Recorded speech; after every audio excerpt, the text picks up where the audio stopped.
Salut, bon matin. Donc, c'est Chantal. Je vais faire une série de vidéos. J'ai serré les petites poupées. Oui, ils sont serrées parce que là, j'ai d'autres choses à m'occuper qui sont prioritaires pour moi. Tu peux partager tout simplement mes vidéos. Et puis, donc, prime abord, je te souhaite un bon matin. Je vais faire des vidéos, entre autres en prévention, étant donné que le temps des fêtes approche. Donc, je reviserai pas des sujets là qui sont déjà connus. Je vais parler entre autres, je vais parler, c'est improvisé, c'est pas préparé parce que c'est pas une équipe complète là, comme ma TV. Je travaille seule, je travaille à mon compte. Et puis je fais ça pour ma propre protection, ma propre défense. Et puis, bien entendu, pour la protection des citoyens. Et puis, bon, pour plusieurs raisons. Donc, je vais tout de suite sauter...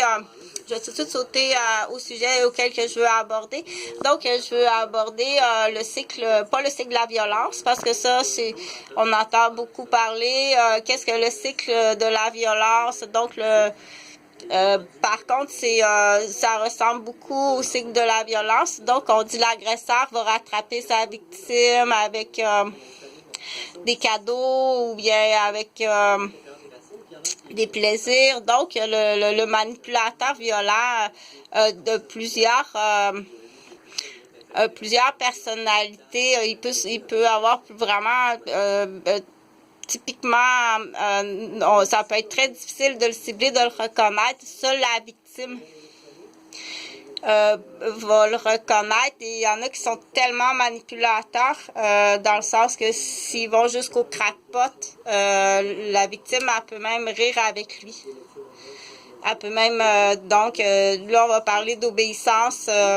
Ça peut aller jusqu'à l'obéissance sexuelle. Donc, il va l'amener dans l'idiopathie, dans le crackpot idiopathique. Donc, sa victime, elle dénoncera pas. Elle peut même commencer à être miroir avec lui.